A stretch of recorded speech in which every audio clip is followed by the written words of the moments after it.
आज से सुप्रीमो सुदेश कुमार महतो ने मुख्यमंत्री हेमंत सोरेन को ईडी के 8वें समन पर कहा कि केंद्रीय एजेंसियां राज्य सरकार को सीख दे रही हैं। सीएम को इससे भागना नहीं चाहिए।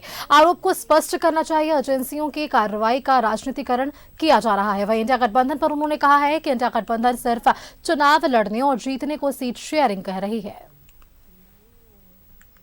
अब पहली बार एजेंसियां सुझाव दे रही है एक राज्य के सदन के नेता को। ये नौबत आ गई है। मैं पहले से ही कह रहा था कि जो भी एजेंसियां बनी है वो राज्य सरकार या देश की एजेंसियां जो भी है उनका सम्मान, क्योंकि हम ही लोग का निर्माण किया हुआ एजेंसी है। इस राज्य को और देश के चलाने में अलग अलग एजेंसियों का गठन हुआ ताकि पारदर्शी रूप से चीजों को आकलन किया जा सके और उसकी अपने अपने दायित्व क्षेत्र है।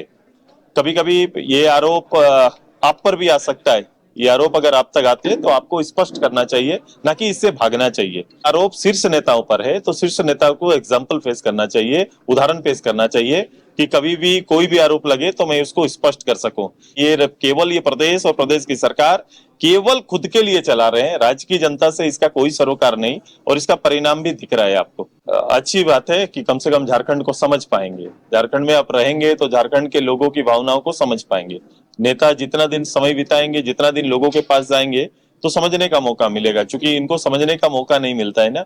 ये कभी नीचे से संघर्ष करके नहीं आए तो ऊपर से ही आपको नीचे जाना पड़ेगा। केवल वोट चाहिए उनको, अल्पसंख्यकों का वोट चाहिए, रिजर्व वोट चाहिए। ये अब उनकी समझ में अब ये पाले पड़ रहा है और लोगों को समझ में आ रहा है। अभी ये आपने देखा सरफराज साहब का इस्तीफा, पूरे अगर ये में ऐसी सिचुएशन राजनीतिक आ जाए, उसी के लिए एडवांस तैयारी किया गया।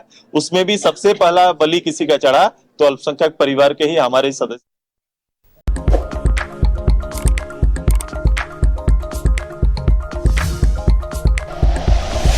Like and share videos, subscribe करें हमारा चैनल और प्रेस करें बेल आइकॉन। न्यूज़ 11 भारत, सच है तो दिखेगा।